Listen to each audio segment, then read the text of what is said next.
Բարև ձեզ, Ստեփան Գրիգորյան YouTube-յան ալիքի մասնակիցներ։ Այսօր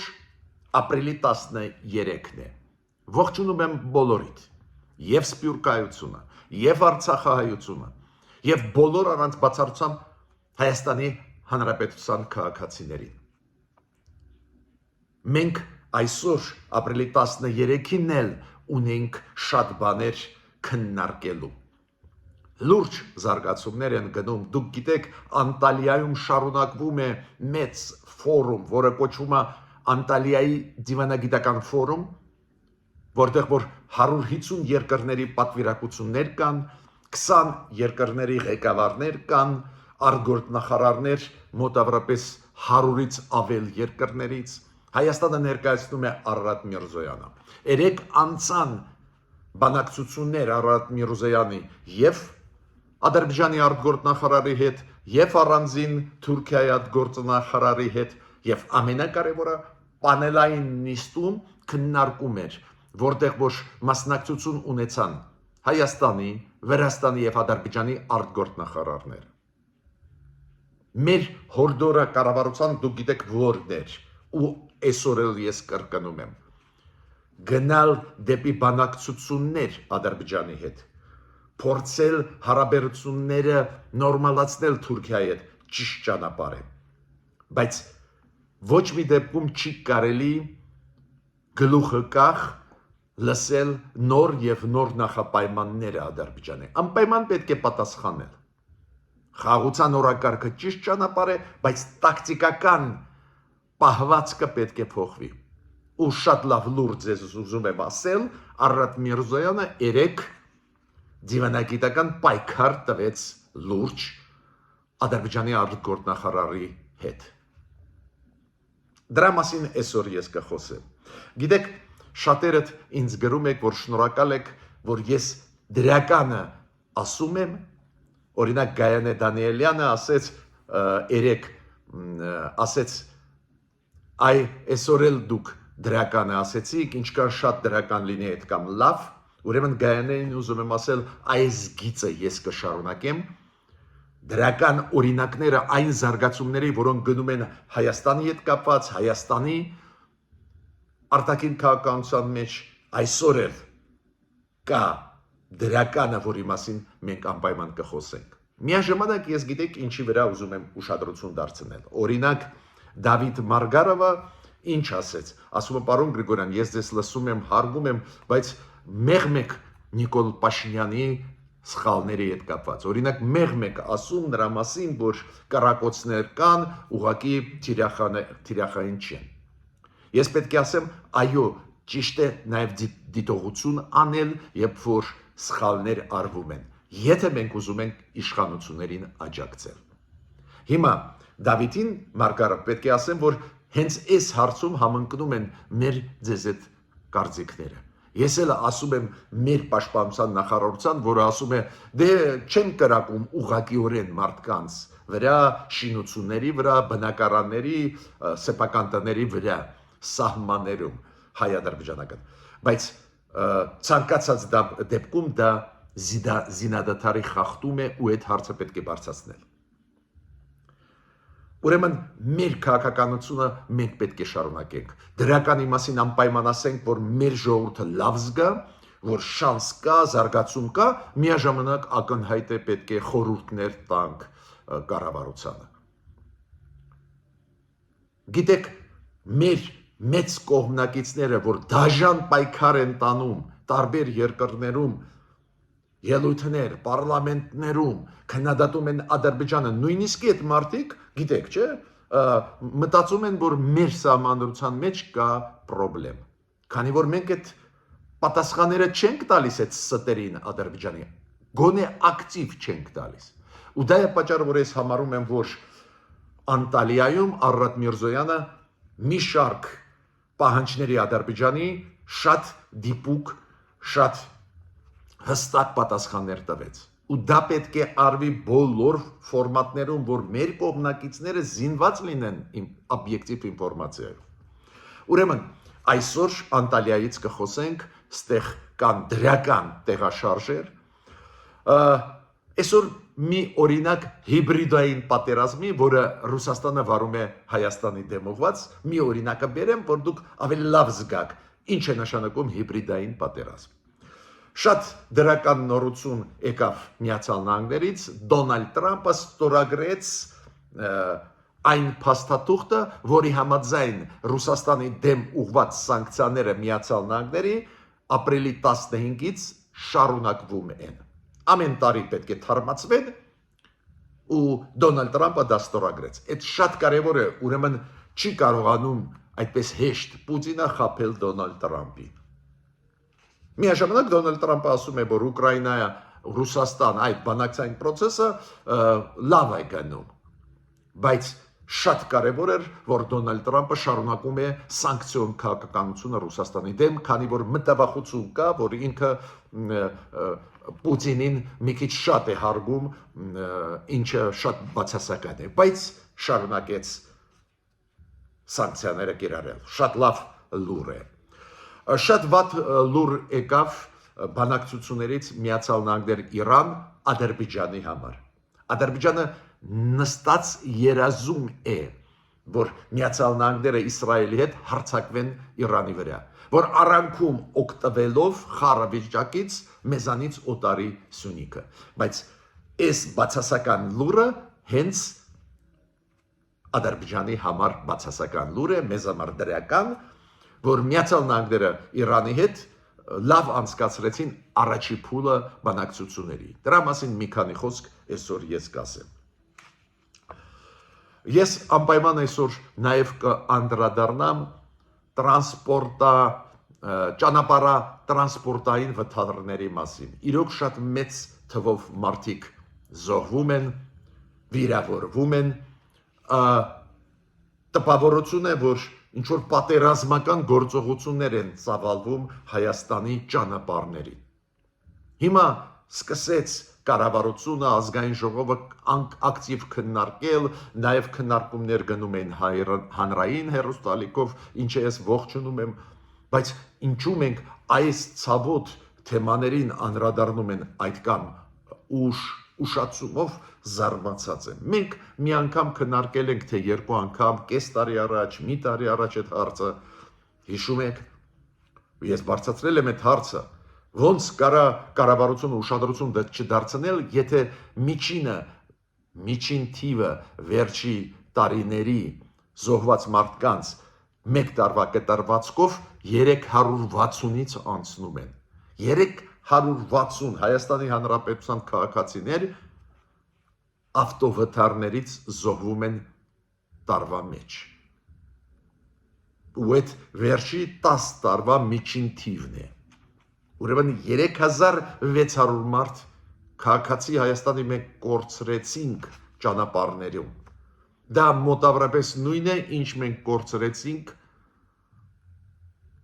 44 օրյա պատերազմի ժամանակ։ Դուք հիշում եք, պետական պաշտոնական թիվը հասնում է գրեթե 4000-ի։ Ես հիմա հենվում եմ մենակ պետական պաշտոնական թվերի վրա։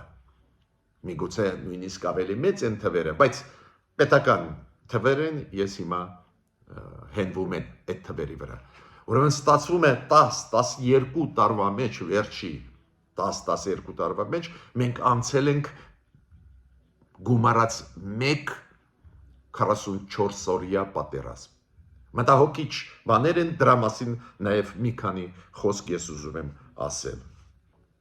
Էլի կան թեմաներ, որոնք այսօր մենք պետք է քննարկենք, բայց սկսում ենք մեր այսօրվա աշխատանքը, ողջունում եմ ձեզ բոլորիդ միատել, խնդրում եմ բաժանորդագրվել, կիսվել, լայքել, որ մեր YouTube-յան ալիքը ակտիվ աշխատի, որ մենք ձեզ հետ չլինենք զոհ հիբրիդային պատերազմների։ Երբ որ ամեն ինչ արվում է ապակոն որոշել Հայաստանի Հանրապետության քաղաքացիներին, ապակոն որոշել մեր սիրելի սփյուռքայությունը, մեր սիրելի արցախայությունը։ Ուրեմն լավ լուրեր կան, լավ լուրերից էր այսօր կխոսենք, ու խնդիրների մասին անպայման կխոսենք։ Օրինակ լավ լուրերից է, որ մեր սպորտսմենները, մարզիկները մեծ հաջողությունների հասնում են աշխարհում։ Դու գիտեք, Բրատիսլավայում շարունակվում է Եվրոպայի առաջնությունը հունա-հռոմեական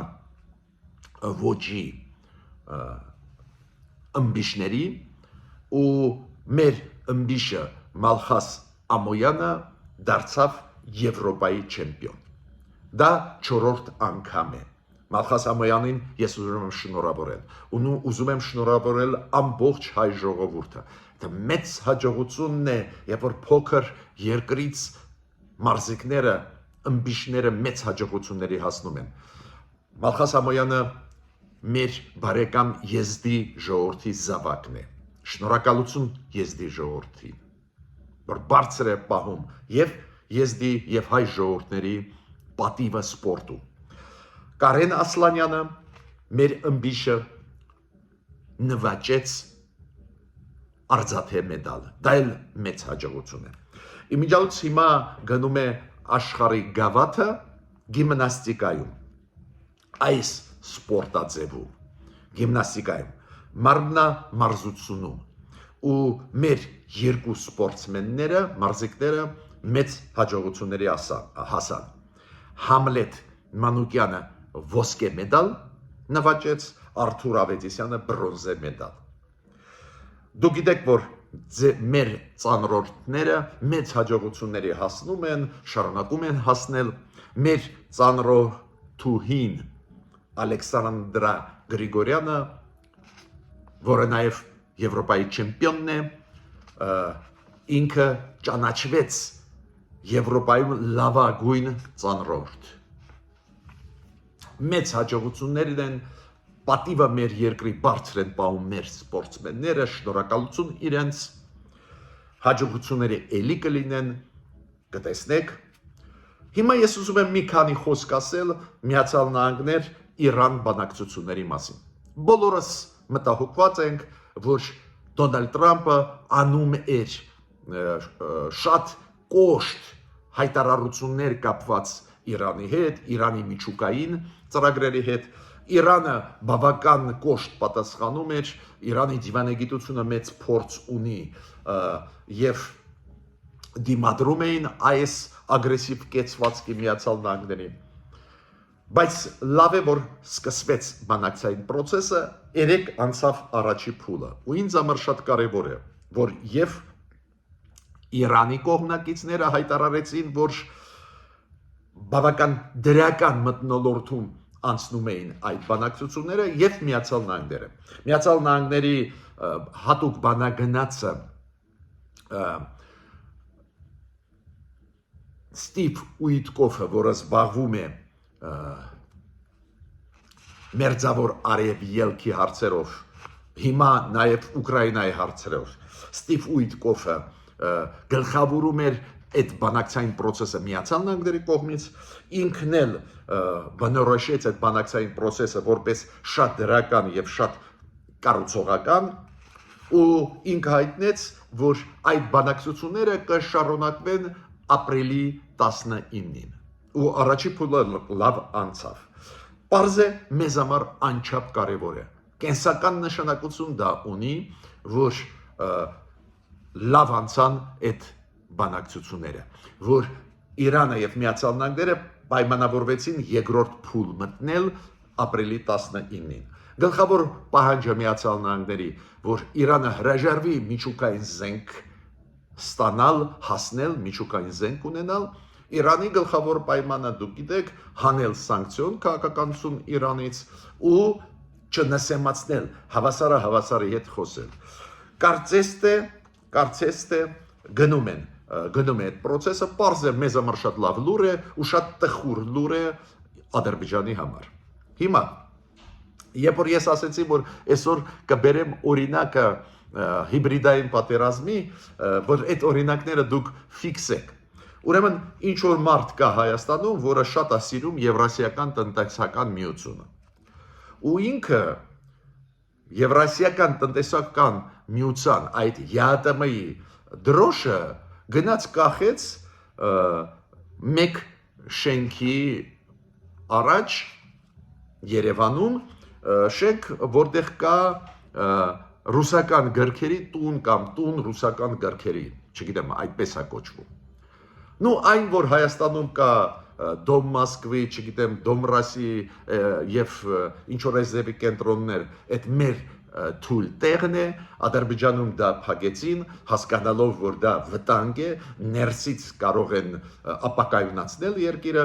մեզ մոտ իշխանությունները դրա մասին չեն մտածում, ստեղ պրոբլեմ չեն տեսնում,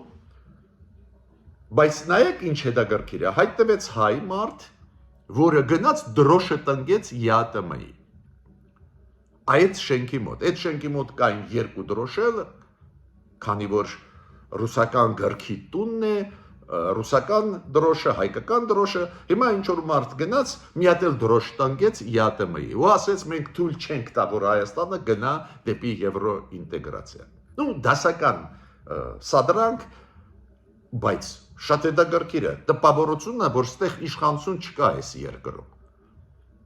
Ով ինչ ուզում անում է, ով որ երկրի դրոշը ուզում է, բերում է կենտրոնում Երևանի դնում է։ Հիմա օրինակ դուք գիտեք, որ Անգոլա կա պետություն, բավական սիրուն դրոշ ունի, ինձ դուր է գալիս։ Հիմա ես կարող եմ գնալ քաղաքապետարանի, Երևանի քաղաքապետարանի դիմացը տնկել այդ դրոշը։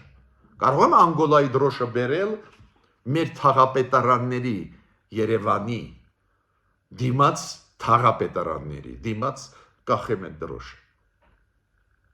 Հասկանում եք, այս հարցերը օրենքներով կարգավորվում են։ Այդ ոնց է ինչ որ մեկին դուր է գալիս ԵԱՏՄ-ն, ինքը ուզում է դրոշը հիմա տնկի ու որտեղ ուզում է տնկել։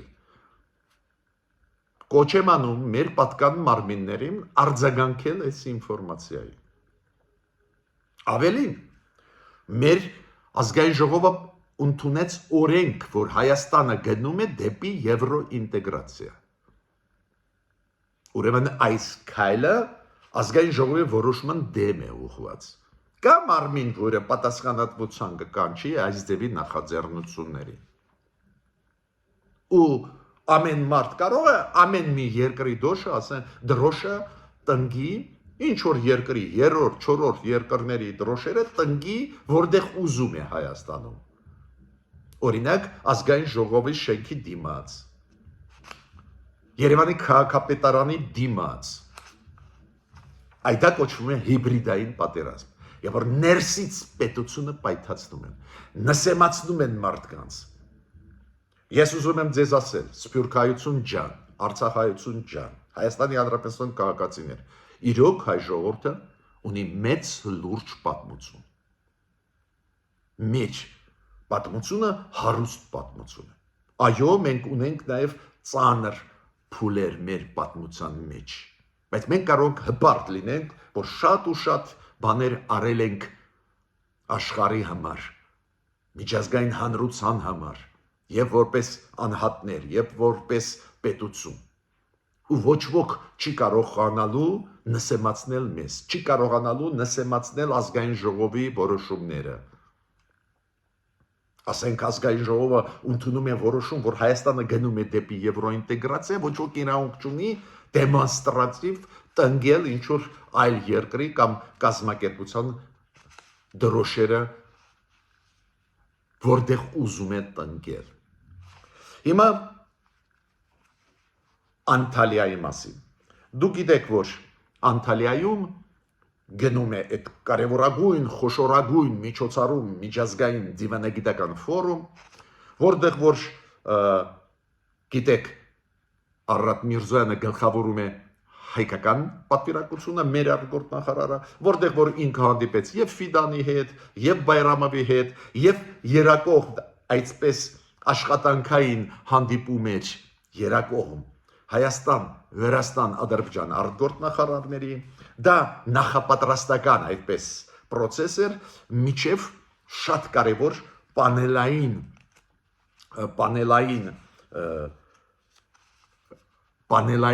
քննարկում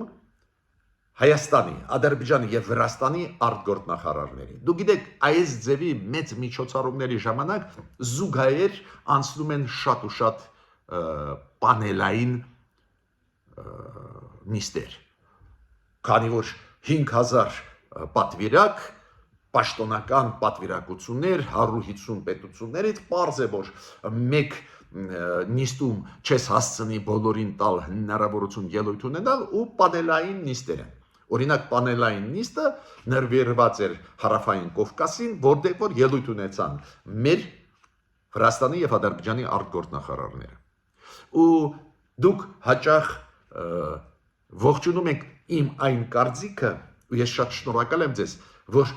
մեր արտաքին քաղաքականությունը ակտիվացավ դա լավ է բայց պետք է լինի մի քիչ ագրեսիվ եթե մենք գլուխը կախ անընդհատ լսենք ինչա պահանջում Ադրբեջանը հերու չենք գնա այդպես խաղաղության չենք հասնի ու այդ մեսեջը մենք հա ուղարկում ենք մեր կառավարության տարբեր մեխանիզմներով հանդիպումների ժամանակ հերոստալիքների ելույթների ժամանակ հոդվածներ տպելով բարեբախտաբար Անտալիայում Արարատ Միրզոյանը բավական լուրջ պայքար տվեց Ադրբեջանի արտգործնախարարի հետ բանա վիճելով ու Լյուդվիգ Գզոյանը մեր ակտիվ YouTube-յան ալիքի մասնակիցը շատ ճիշտ գրեց որ վախը լավ բանի չի բերի պետք չի վախենալ հասկանում ենք իշխանությունը զգուշավոր է հասկացանք բայց վախենալ հստակ պատասխանել երբ որ ճշմարտությունը կողմ է անհրաժեշտ է ու ես համաձայն եմ այդ գնահատականի հետ հիմա պարզ է որ Բայրամովը արտգործնախարար Ադրբեջանի Անտալիայում էր կրկնեց նախապայմանները Հայաստանի առջև Ինքը ասեց հարց չկա, տեքստը լավն է, խաղաղության պայմանագրի, բայց սեղ պրոբլեմ կա Հայաստանի հետ կապված։ Սահմանադրությունը պետք է փոխվի Հայաստանի, որ տարածքային պահանջներ չլինեն Հայաստանի առջև, Հայաստանը չդնի Ադրբեջանի առջև, սահմանադրությունը պետք է փոխի ու Մինսկի խմբից հրաժարվի։ Կոնֆլիկտ չկա, Մինսկի խմբից հրաժարվի։ Վերջի ժամանակներս մեծ է տարածումը այս ֆեյքերի, այս նախապայմանների Ադրբեջանի։ Ադրբեջանցիք ասում են, տեսակ, մենք էլ համաձայն ենք ստորագրել, բայց մեզ խանգարում են այս երկու կետեր։ Կոպիտ ասած Ադրբեջանը նոր նախապայմաններ է դնում ապակառուցողականի, բայց քանի որ իրանց այս ֆեյքերի տարածման մեխանիզմը պրոպագանդան բավական ուժեղ է։ Կա կարծիք Ես պնդում եմ կա կարծիք միջազգային հանրությունում նաև մեր կողմնակիցների մեջ, որ դե լավ էլի փոխեք սահմանադրությունը, բարձրացնենք այս պատմությունը։ Ես պնդում եմ, եթե մենք սահմանադրությունը փոխենք, հրաժարվենք Մինսկի խմբից, նոր նախապայմաններ կբերեն, որ մենք պետք է հրաժարվենք բանակը ունենալուց։ Մենք պետք է հետ ուղարկենք Ֆրանսիա, Հնդկաստան զենքերը ձեռք բերված։ Էլի կարող եմ շարունակել այդ ցանկը։ Ուրեմն ինչ որ բան պետք է դիմադրես ու Արարատ Միրզոյանը դիմադրեց Արարատ Միրզոյանը իր ելույթում շատ խիստ բարձրացրեց այդ հարցերը առաջինը Արարատ Միրզոյանը բերեց շատ հիմնավորված գործոններ փաստարկներ որոնք ցույց են տալիս որ գործող մեր սահմանադրությունը չունի այդ վտանգը քանի որ Անցած տարի սեպտեմբերին մեր սահմանադրական դատարանը որոշում ընդունեց, հիշում եք դեմարկացիա, դելիմիտացիա պրոտոկոլի հետ կապված, որ Հայաստանի սահմանադրությունը վտանգ չի ներկայացնում տարածքային պահանջի իմաստով Ադրբեջանի առջև։ Բացի դրանից, ինքը ասեց, այս 17 կետանոց փաստաթղթում խաղաղության պայմանագրի կա կետ, որի համաձայն Եթե կողմերը ստորագրում են այդ փաստաթղթը, հետո ազգային ժողովում մենք վավերացնում ենք, ավտոմատ դա նշանակում է, որ այդ փաստաթղթը ավելի մեծ ուժ ունի Հայաստանի սահմանադրության համեմատ։ Ուրեմն ստեղ էլ չկա խնդրեմ։ Ինքը բերեց այդ արգումենտները, Ադրբեջանը փորձեց բերել իր արգումենտները ու սկսվեց շատ կարևոր փուլ բանավեճի։ Երբ որ Արարատ Միրզոյանը պաշտոնական մակարդակով դա առաջին անգամ է այդ հանդիպումների ժամանակ, երբ որ մենք բանակցում ենք ադրբեջանցիների հետ կամ պաշտոնական բարձր ամբիոններից ելույթ ենք ունենում։ Արարատ Միրզոյանը բարձրացրեց խնդրեմ կապված Ադրբեջանի սահմանադրության հետ, քանի որ այնտեղ կա հղում 1918 թվականի սահմանադրության Ադրբեջանի, առաջի հանրապետության Ադրբեջանի, որտեղ որ 60% Հայաստանի վիճարկվում է։ Ուրեմն հղումը Արարատ Միրզոյանը ասեց նույն մակարդակի վտանգ է մեզ համար ու բերեց արգումենտներ։ Պետք է ճիշտ ասեմ, որ դա իրոք շոկ էր ադրբեջանցիների համար։ Իրանք սովոր են, որ մենք կուլ ենք տալիս իրանք նախապայմանները, մենակ խնդրում ենք, որ ստորագրեն։ Մյուս շատ կարևոր բաղադրիչը, որը հարցը բարձրացրեց Արարատ Միրզոյանը, ինքը ասեց, երբ որ լուծվեն հարցերը Հայաստանի Ադրբեջանի միջև, այո, մենք կքննարկենք Մինսկի խմբի, ԵՀԿ-ի Մինսկի խմբի ծրման հարցը։ Դուք գիտեք իմ կարծիքը, ընդհանրապես այդ թեման պետք է հանել բանակցություններից, Մինսկի խումբը դա պատմական շատ կարևոր էջ է, որը ցույց է տալիս, որ Հայաստանը ագրեսոր չի եղել, բայց համաձայն մեր կառավարության դիրքորոշմանը, որ մենք խաղաղության օրակարգով ենք շարժվում, Արարատ Միրզոյանը ասեց, եկեք ստորագրենք միաժամանակ խաղաղության պայմանագիրը եւ մեր ձեզ այդ դիմումը ԵՀԿ-ին, որ Մինսկի խումբը փակվի։ Այս ավելի ագրեսիվ դիվանագիտորեն գրագետ, բայց ավելի ագրեսիվ քաղաքականությունը անչափ կարևոր է։ Իդեպ ասեմ ձեզ, փորձում էր արձագանքել այդ արգումենտներին Բայրամովը, հավաստիացնում եմ ձեզ, այդ կամ էլ համոզիչ չէր։ Մյուսը Արարատ Միրզոյանը բարձրացրեց հարց, որ անընդհատ Ադրբեջանից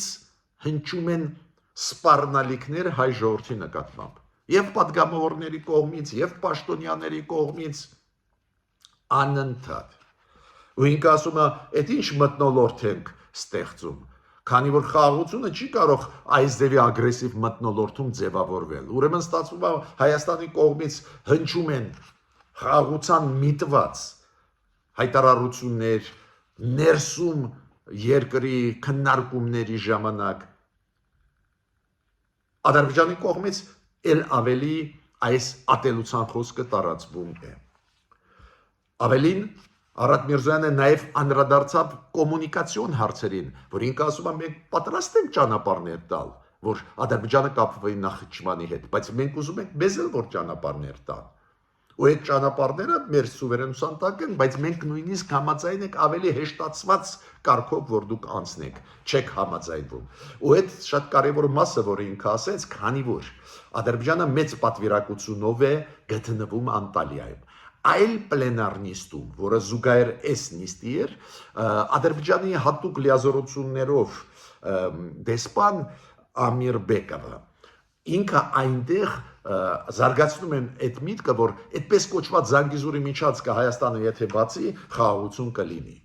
Ադրբեջանցիք այդ խաղաղության մասին խոսալով ուզում են պարզ է խաբել միջազգային հանրությունը։ Ես միշտ ձեզ ասել եմ, իրանց ռետորաբանությունը մեծ ֆորումներում շատ ու շատ ավելի մեղմ է, քան թե երբ որ մեր դեմ բաներ են ասում։ Ու այդ Արարատ Միրզոյանի ասածը, որ ճանապարհները մենք պատրաստ ենք տալ, բայց Ադրբեջանը պատրաստ չի մեզ տալ, դա պատասխան է նաև Ամիր Բեկովին, որը երեք Անտալիայում ունեցել է ելույթ, բայց ուրիշ պանելային նիստում։ Զուգահեռ գնում են տասնյակ պանելային նիստեր։ Նու պարզը Վրաստանի արտգործնախարարի ելույթը շատ կարևոր էր, Վրաստանի արտգործնախարարը նշեց, որ Հայաստանի ու Ադրբեջանի հետ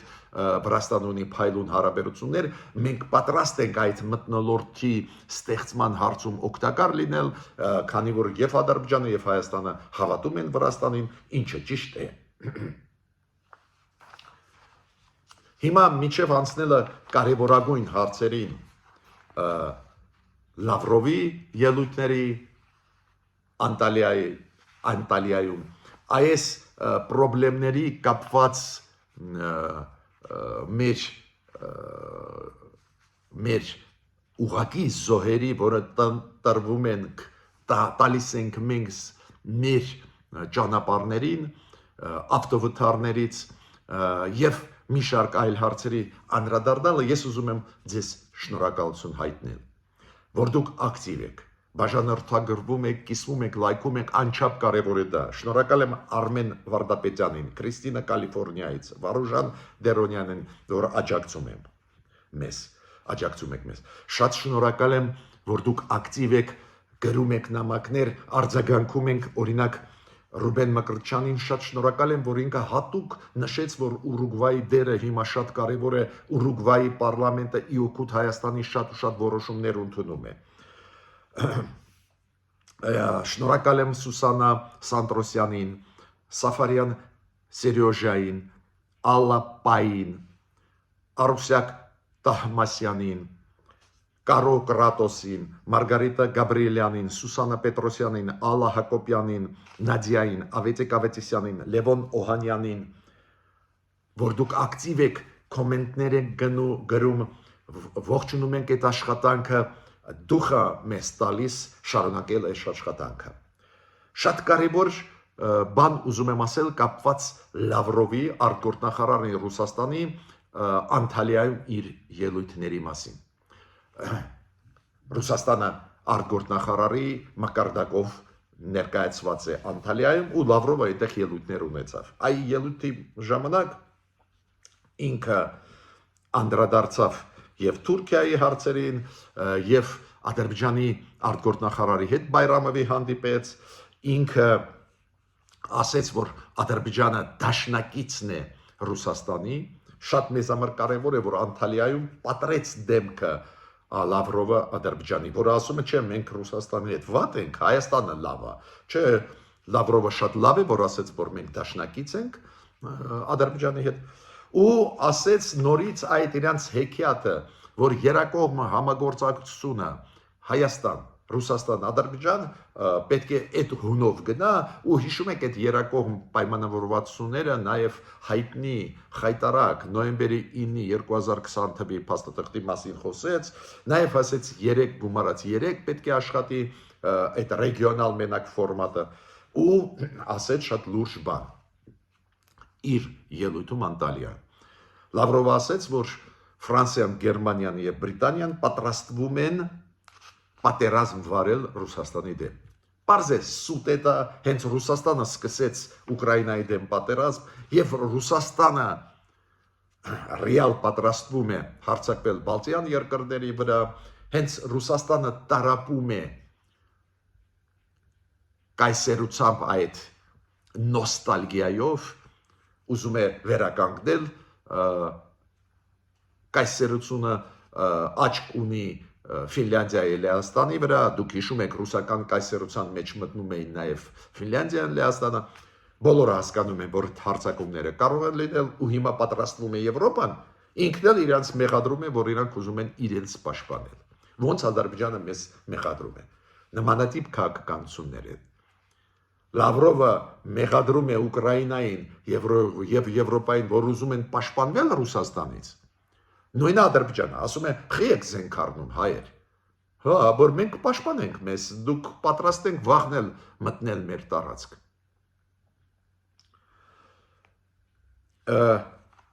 Ես պետք է ասեմ, որ պաշտոնական տվյալներով մեր պաշտպանության նախարարության անցած տարի 2024 թվին մենք բանակում ոչ մարտական 40 զոհ ենք ունեցել, ես չգիտեմ այդ թիվը կրճատվեց համեմատ 2023 թվի, բայց մեծ թիվ է ոչ մարտական 40 զոհ ունենալ ու ստեղ գիտեք ես ինչի վրա ուշադրություն դարձրեցի, որ հենց ավտովթարներից այդ ռազմական մեքենաները, երբ որ օգտագործում են ու տեղափոխվում են մեր զինվորներից, մի տեղից մյուս տեղ, օրինակ զորավարժությունների տանում են, հետո հետ ռազմական չաստ, ես նկատեցի 40 անցած տարվա զոհերից ոչ մարտական, պարզվեց, որ 13-ը ավտովթարներից են, երբ որ մեր զինվորները օգտագործում են ռազմական մեքենաներ։ Սարսափելի թիվ է ավտովթարներից քաղաքացիական զոհերի Հայաստանում։ Ուրեմն պաշտոնական տվյալներն եմ ասում ներքին գործերի նախարարության։ 10 տարվա մեջ վերջի 3600 մարդ զոհվել է ավտովթարներից մեր ճանապարհներում Հայաստանի։ 3600։ Փաստորեն մոտ ավրապես 12 տարում մենք անցնում ենք 1 44 օրյա պատերազմ, քանի որ 44 օրյա պատերազմում պաշտոնական տվյալներով մոտավորապես 4000 զինվոր զոհվեց։ Ցավակցում եմ բոլորին, հարազատներին, բայց հիմա ցավակցում եմ նաև հարազատներին ավտովթարներից զոհվածներին։ Մենակ վերջի տարին մոտավորապես 330-ից ավել 333 մարդ զոհվել է մեր ճանապարհներին։ 10 տարում 3600, 70,000 վիրավորված էին այդ ավտովթարների շրջանակներում։ Իրոք ստեղ անելիք կա, խայտարակ վիճակ է ուղղակի։ Հա, լավ է, որ ազգային ժողովում սկսեցին այդ հարցով ավելի ակտիվ զբաղվել, հիմա քննարկումները գնում են հեռուստաալիքներում, նաև հանրայինում, ես նայեցի այդ քննարկումները, պաշտոնյաներ գալիս են, ուսումնասիրում են ինչ անել, որ քչացնել է թիվը, բայց ինձ հավատացեք, խայտարակ թիվ է։ Ուրեմն, այսօրվա ընթացքում ես տեսակ ձեզ տվեցի եւ դրական օրինակներ զարգացումների, որոնք գնում են, ցույց տվեցի, որ կառավարությունը լսում են մեր կարծիքը, քանի որ Անտալիայում Արարատ Միրզոյանի պահվածքը ավելի հստակ, ավելի ագրեսիվ, Ադրբեջանի ստերին տեղը դրեց ու այդ մեծ ֆորում է, դա շատ կարևոր էր անել։ Այդպես մենք կհասնենք խաղաղության, այդպես տեղը դնելով, ցույց տալով, որ Ադրբեջանի պահանջները անհիմն են, շանս կա ստորագրել խաղաղության պայմանագիր։ Ուրեմն շարունակում ենք մեր աշխատանքը, դրականը անպայման նշում ենք, նաև խոսում ենք խնդիրների մասին, որոնք պետք է լուծվեն եւ կառավարության կողմից, եւ մենք պետք է փորձենք աջակցել, որ այդ խնդիրները լուծվեն։ Միջ նոր հանդիպումներ։